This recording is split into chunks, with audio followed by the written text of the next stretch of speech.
मुल्क की सियासत क्या अंगड़ाई ले रही है।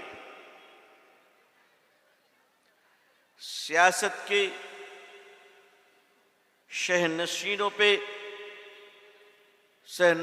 पे बैठे हुए लोग किस करवट बैठने की तैयारी कर रहे हैं।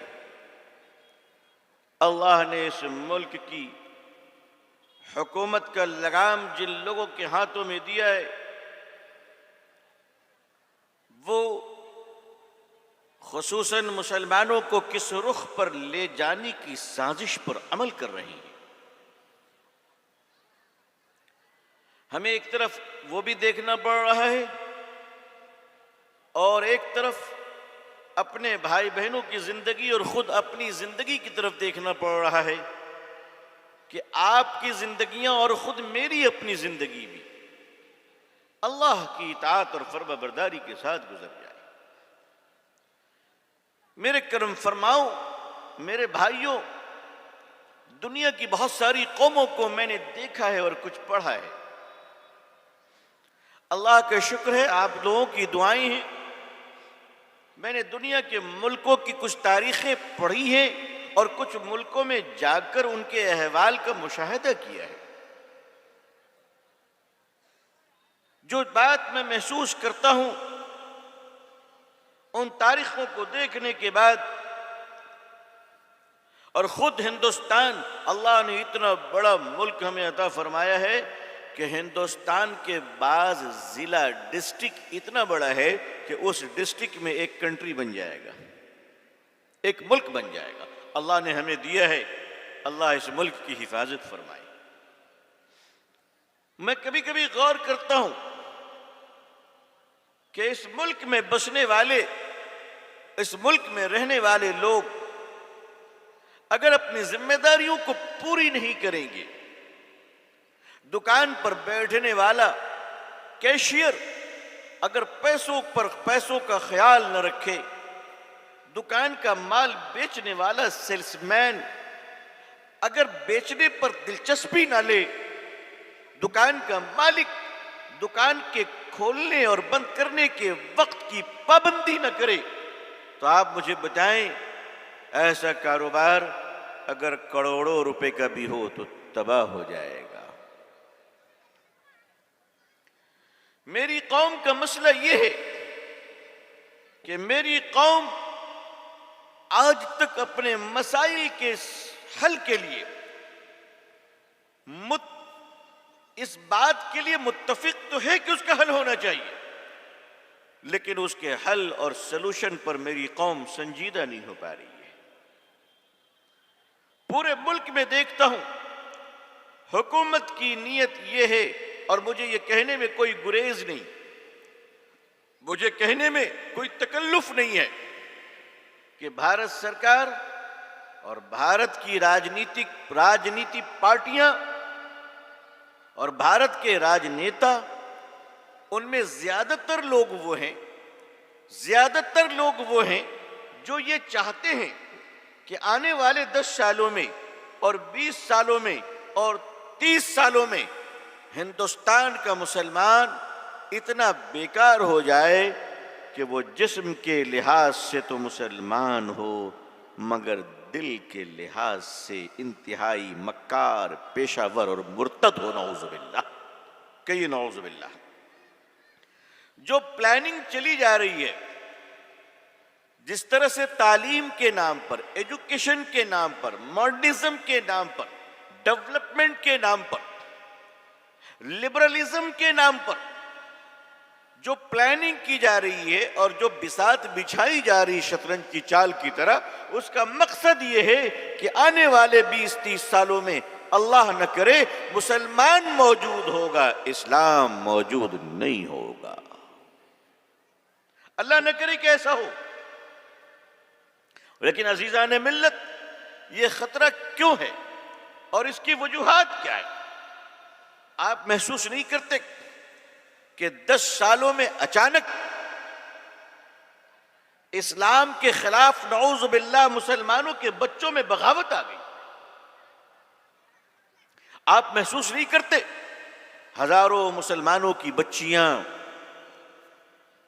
अल्लाह हम सब की हिफाजत फरमाए, इस्लाम के दरवाजे से बाहर चली गई।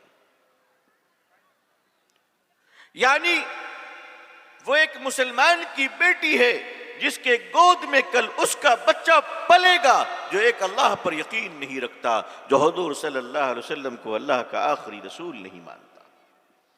मेरी कौम को यह दर्द कब हो, मेरी कौम को इसका एहसास कब हो। अजीजा ने मिल्लत,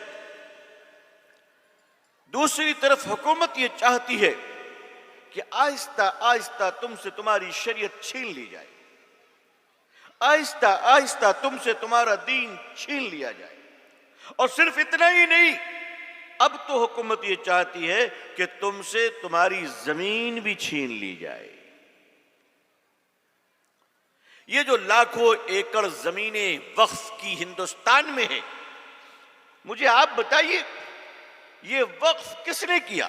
हमारे बुजुर्गों ने किया, हमारे बड़ों ने किया, आपके और हमारे बाप दादा ने किया। क्यों किया? ताकि हमारी मस्जिदें बाकी रहे, हमारे मदरसे बाकी रहें, हमारी खानकाहें जिंदा रहें और हमारे कब्रिस्तान महफूज रहे। पहले लोग वक्फ की जमीनों पे मुसाफिर खाना हुआ करता था, पहले वक्फ की आमदनी से मुसाफिरों के लिए खाने का इंतजाम किया जाता था ताकि कोई भूखा न रहे। मगर आज कोशिश की जा रही है कि वक्फ की जमीनों को सरकार अपने कब्जे में ले ले, ताकि कल को जो प्राइम लोकेशन में आपकी मस्जिदें हैं, जो प्राइम लोकेशन में आपकी प्रॉपर्टी मदरसों की है, कल को उस पर क्लेम कर दे कि आप यहां मस्जिद नहीं रख सकते और आप कुछ नहीं कर पाएंगे, इसलिए कि आपको इंस्टॉलमेंट में मारा जा रहा है, आपको किस्तों में मारा जा रहा है, आपके अंदर से दीन रुखसत कर जा रहा है। और आज हमारे नौजवान और आज हमारे पढ़े लिखे मुसलमान जिनको दीन की हवा नहीं लगी, वो दीन पर हमें बातें समझाने की कोशिश कर रहे हैं। अब तो ऐसे ऐसे सरकारी मुसलमान आ गए हैं जो हमें समझाते कि मौलाना हर साल उम्रा में जाने की क्या जरूरत है। मुसलमान उम्रा करते हैं ना, माशाल्लाह, अल्लाह हम सबको हज उम्रा नसीब फरमाए, कहिए आमीन। अच्छा, जिसकी जिसकी नीयत है वही आमीन बोलो, बाकी लोग चुप रहो। अच्छा, सबकी नीयत है माशाल्लाह, अल्लाह हम सबको हज उम्रा नसीब फरमाए। एक उम्रा आदमी करने जाता है तो सारा खर्चा मिला लीजिए तो 1 से सवा लाख रुपए का खर्चा आ जाता है ना। थोड़ा चाइना की घड़ी लेनी है, वहां से मुसल्ला आएगा तो नमाज डायरेक्ट कबूल हो जाएगी। अब आप गौर फरमाइए, अब एक फितना पैदा किया जा रहा है। वो फितना क्या है वो सुनिए। कहा कि एक बार उम्रा कर लिया तो काफी है ना, दोबारा जाने की क्या जरूरत है? कहा क्यों भाई, अगर दोबारा गए तो क्या हुआ? कहा कि दोबारा उम्रा करने से बेहतर है, तवज्जो फरमाइए, ये जो मैं बताने जा रहा हूं ये फितना है। क्या बताने जा रहा हूं? ये फितना, फितने की शक्ल बड़ी खूबसूरत होती है। फितना कभी भी, आप देखो शराब की बोतल कितनी अच्छी नजर आती है, नऊजुबिल्लाह, देखने में कितना अच्छा लगता है। बोलो, पहले तो सिगरेट की पैकेट भी अच्छी लगती थी, लेकिन अब उसमें बड़ी गंदी तस्वीरें आ गई है। फितने की शक्ल क्या होती है? अब देखिए, लिबरल लोग हैं, कहा साहब आप हर साल उम्रा में जाते हैं? कहां जाते? कहा 500 मुसलमान अगर उम्रा में गए और 1 लाख रुपए रखकर 1 लाख रुपए करके एक मुसलमान पर रख लीजिए आप, तो कितना हुए भाई जी? 5 करोड़ हुआ। 5 करोड़ हुआ कि नहीं हुआ? कहा ये 5 करोड़ रुपए अगर मुसलमानों के लिए स्कूल बना दिए जाएं, जरा तवज्जो फरमाइए, तो कितना बड़ा काम होगा। अगर ये 5 करोड़ रुपए से मुसलमान गरीबों की शादी कर दी जाए, कितना बड़ा दीन का काम होगा। बिल्कुल सही है। कहा इस 5 करोड़ से गरीबों के इलाज करवा दिए जाएं तो कितना अच्छा रहेगा, बहुत अच्छा रहेगा। लेकिन इस बदमाश को मुकाबला भी मिला है तो दीन के काम का, दीन के काम से टकराने का मिला है। देखो, किसी की मदद करना दीन का काम है और उम्रा करना क्या है भाई? दीन का काम है। उम्रा इबादत है और किसी की मदद करना खिदमत खल्क है ना। लेकिन वो जालिम कभी ये नहीं कहता कि अपने लिए कार खरीदने से पहले किसी गरीब को साइकिल दिला दूं, बोलता है। कभी नहीं बोलता अपने बेटे को घड़ी दिलाने से पहले किसी गरीब की बेटी की शादी करवा दो। कभी नहीं कहता वो जालिम कि अपने घर में 10 लाख की डेकोरेशन करवाने से पहले 20 गरीबों का मकान बनवा दो।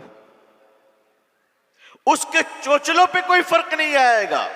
उसकी बेटी की शादी में दिखावे के देख चढ़ते हैं चढ़े, वो बुरा नहीं लगता है। बुरा अगर लगता है तो किसी आदमी का अल्लाह के घर उम्रा जाना यह बुरा लगता है। तुम्हारी एक गाड़ी घर में, दूसरी गाड़ी लोन पे, तीसरी बाइक बेटे के पास, और पूरे घर में सबके पास 1-1 लाख रुपए का मोबाइल फोन। उस वक्त में शर्म नहीं आती है? अगर कौम का दर्द जागता है तो तब जगता है जब कोई हज करने के लिए जाता है।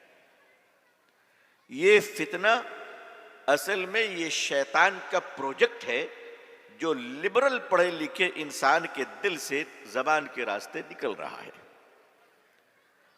आप मुझे बताइए, मामूली फोन पे भी तो काम चल जाएगा, तो महंगे फोन क्यों लेते? पहले गरीबों को 10 मोबाइल दिलवा दो। है इस मजमे में कोई आज ये तय करे कि हम तो तभी मोबाइल लेंगे जब हर मस्जिद के इमाम मौजिन साहब को 1-1 मोबाइल हम दे देंगे जी।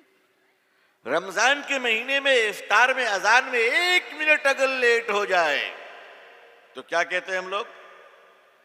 मौजिन साहब आपकी घड़ी ठीक नहीं। मौजिन साहब कहते हैं हाँ मेरी घड़ी ठीक नहीं। तो होता है कि एक घड़ी खरीद के उनको दे दें।